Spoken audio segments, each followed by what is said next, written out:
একটু নিশ্চুপ হতে হবে। মানে আমরা আসলে তোমাদের যে দাবির কথাগুলো তুলে ধরেছো সে বিষয়ে আমরা লিখিতভাবে কাজ দিয়েছেন, আমি পরে শোনাবো। এটা করবো এখন, তোমরা একটু ধৈর্য সহকারে শোনো কাগজটা। এখানে কথা হচ্ছে এটা পড়ার পর তোমাদের পক্ষ থেকে একজন এসে তোমরা কাগজটা নেবে এবং সে তার অনুভূতিটা ব্যক্ত করবে। ছাত্রদের দাবির প্রেক্ষিতে এক, শিক্ষার্থীদের যৌক্তিক দাবির প্রেক্ষিতে শ্রেণীতে সিআর ক্লাস রিপ্রেজেন্টেটিভ বা ছাত্র প্রতিনিধি অবশ্যই নির্বাচন করা হবে। গভর্নিং বডির সিদ্ধান্ত অনুযায়ী মর্নিং ক্লাসের ব্যাপারে যথাযথ ব্যবস্থা গ্রহণ করা হবে। 3,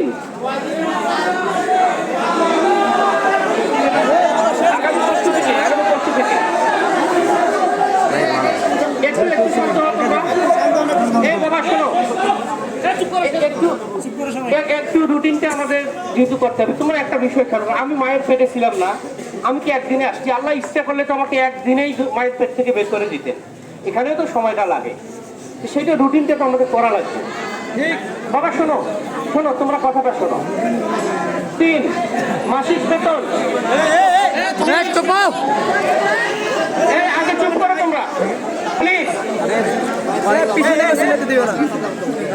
হ্যাঁ, মাসিক বেতন আগামী সেপ্টেম্বর 2024 থেকে 5% কমানো হবে, 5% কমানো হবে।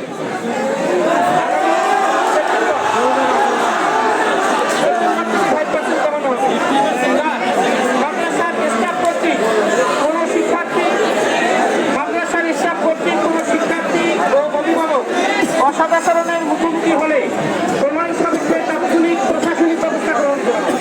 তাৎক্ষণিকভাবে সকল ল্যাব ও লাইব্রেরি সুবিধা শিক্ষার্থীদের জন্য নির্দিষ্ট সময়